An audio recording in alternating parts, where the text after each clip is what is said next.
Assalamualaikum warahmatullahi wabarakatuh. Alhamdulillah wassalatu wassalamu ala Rasulillah Muhammad ibn Abdillah wa ala alihi wa sahbihi wa mawala amma ba'du. Pertama-tama mari kita panjatkan puji dan puji syukur kehadirat Allah Subhanahu wa taala yang telah mencurahkan, menganugerahkan kepada kita berbagai macam nikmat yang kita tak dapat menghitungnya. Salawat dan salam semoga tetap tercurahkan kepada junjungan Nabi besar Nabi Muhammad Sallallahu Alaihi Wasallam. Langsung saja kali ini video kita itu akan menjelaskan mengenai kajian ilmu mantek yang insya Allah akan memakai kitab Risalah Samsiah, mantek tertinggi yang dijadikan standar tertinggi di pesantren Nusantara.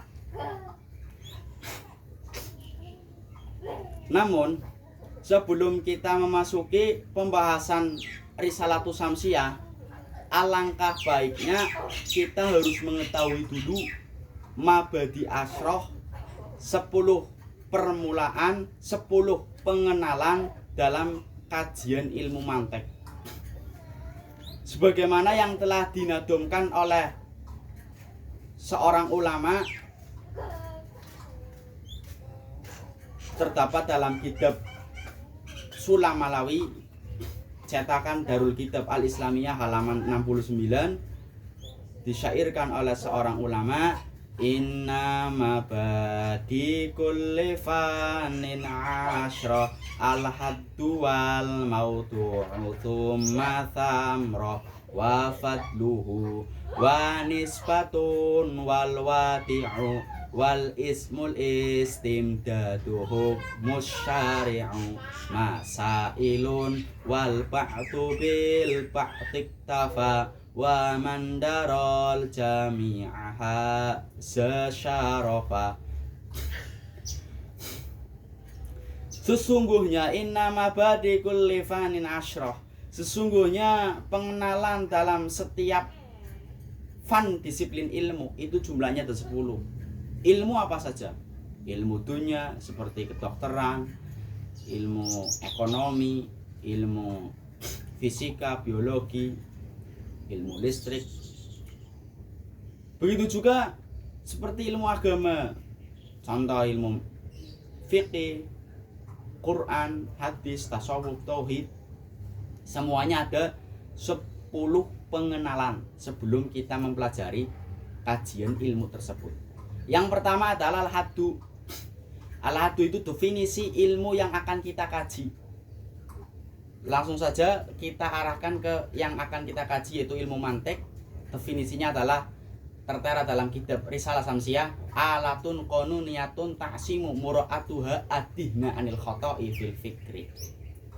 Sebuah alat, ilmu mantek adalah sebuah alat yang berupa undang-undang, taksimu mura'atuha, yang mana dengan mempraktekkan undang-undang itu, taksimu mura'atuha adihna anil khoto'i fil fikri, hati kita akan terjaga dari kesalahan dalam berpikir dengan catatan mempraktekkan.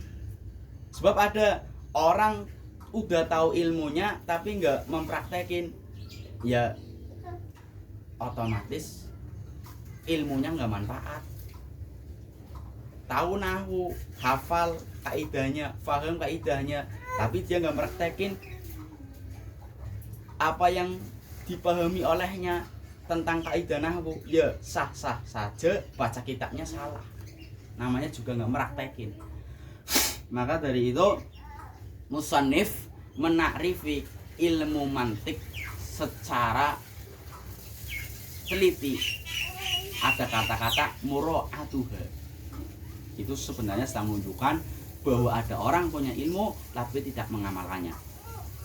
Yang kedua, wal maudhu', objek pembahasan ilmu yang akan kita kaji.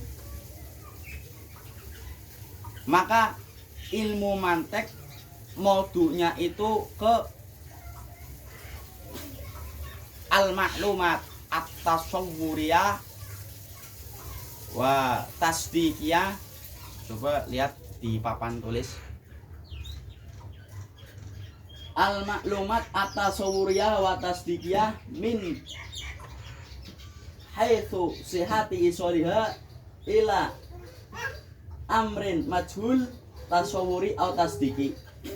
Objek pembahasan ilmu mantek adalah maklumat, pengetahuan baik berupa tentang suatu gambaran atau tentang suatu keyakinan min haitsu sihati isoliha ila amrin majhul, yang mana pengetahuan baik tentang suatu gambaran atau suatu keyakinan itu dapat menghantarkan, dapat mendatangkan, dapat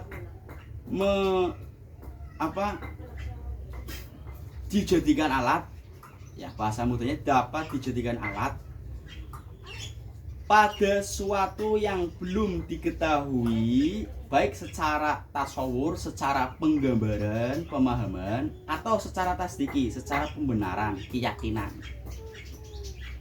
Untuk diketahuinya menggunakan maklumat tasawur dan tasdiki. Contohnya begini, mantek ya. Ada orang tidak mengetahui tentang apa itu kosakata manusia, tidak paham. Maka kosakata manusia dalam pendengarannya orang yang tidak paham tentang mengenai kosakata manusia dianggap amrun majhul. Untuk mengetahuinya bagaimana? Kita terangkan dengan menggunakan amrun maklum. Umpama dia tahu mengenai hewan yang berpikir, maka orang yang akan menjawab manusia adalah hewan yang berpikir. Jadi hewan yang berpikir adalah amrun maklum bagi pendengar untuk memahamkan amrun majhul yang berupa manusia. Itu sebagian contohnya. Tsumma samra, yang kedua adalah buah, keuntungan, manfaat dari kita mengaji mantek apa?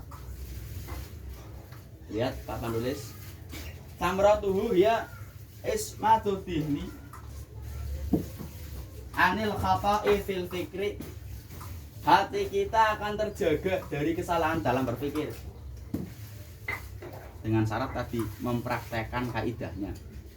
Wa ma'rifatu ta'lifat as-sahihah wal fasidah, dan mengetahui karya-karya yang benar dan yang salah, yang hak dan yang real.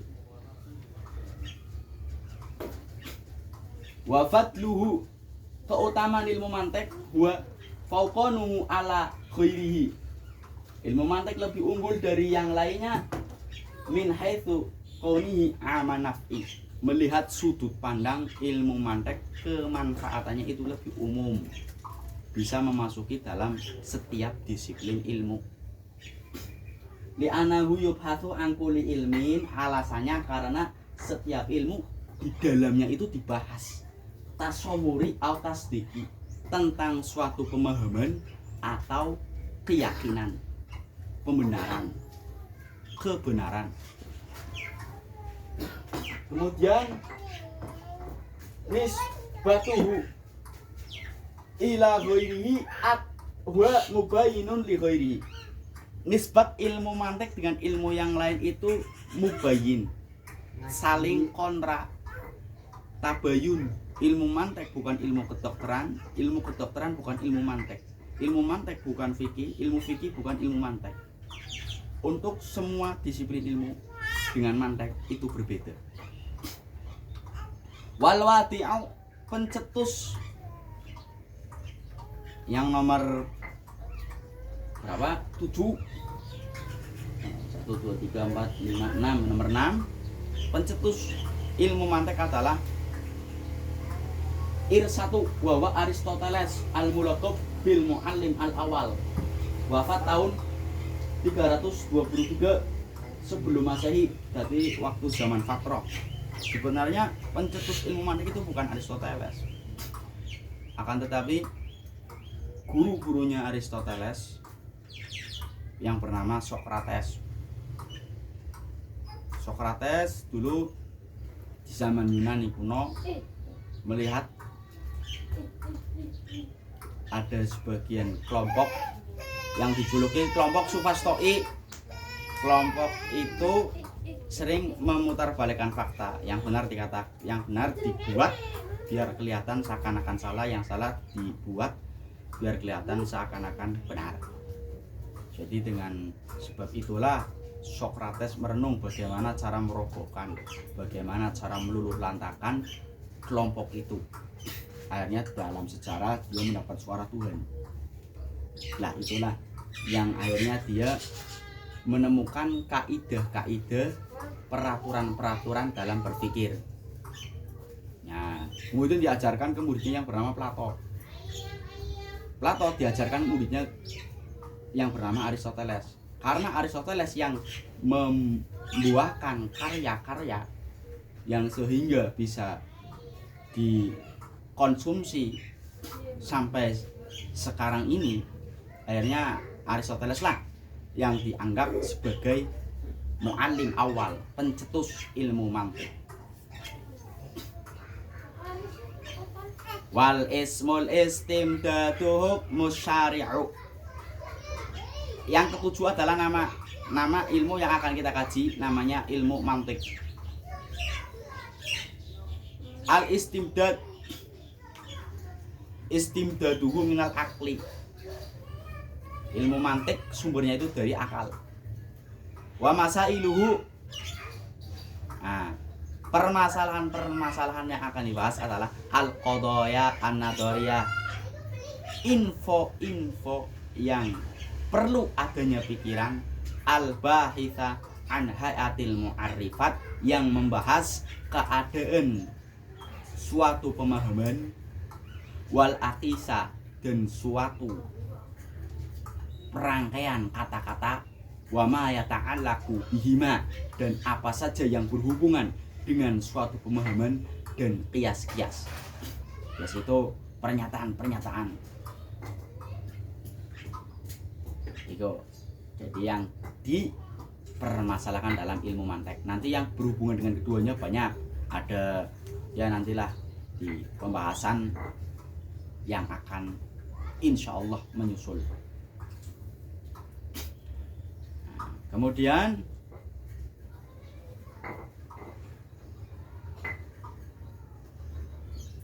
wal ba'du bil ba'di iktafa. Siapa yang mengetahui sebagian dari mabadi asroh, maka dianggap cukup bisa untuk menanamkan kesemangatan dalam mencari ilmu. Wa man darul jami'a hasasarofa.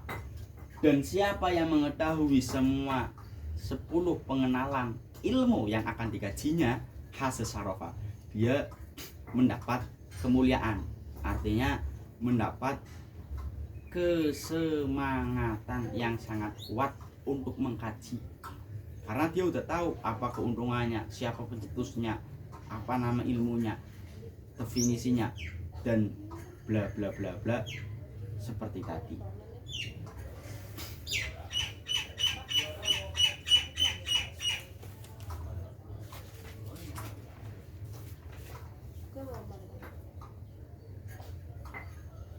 Kemudian kita memasuki kajian ilmu mantik dalam kitab Risalah Syamsiyah. Bismillahirrahmanirrahim. Dibuka halaman 7. Al ilmu imma tasawwurun faqat. Ilahuna, insyaallah nanti episode yang akan datang. Ilahuna wallahu a'lam bissawab. Mudah-mudahan video kali ini bermanfaat. Wa ila hadratin Nabi Muhammadin sallallahu alaihi wasallam. Al-Fatihah. A'udzu billahi minasyaitonir rajim. Bismillahirrahmanirrahim. Alhamdulillahirabbil alamin. Arrahmanir rahim. Maliki yaumiddin. Iyyaka na'budu wa iyyaka nasta'in. Ihdinas siratal mustaqim. Siratal ladzina an'amta 'alaihim ghairil maghdubi 'alaihim waladdallin. Amin. Wassalamualaikum warahmatullahi wabarakatuh.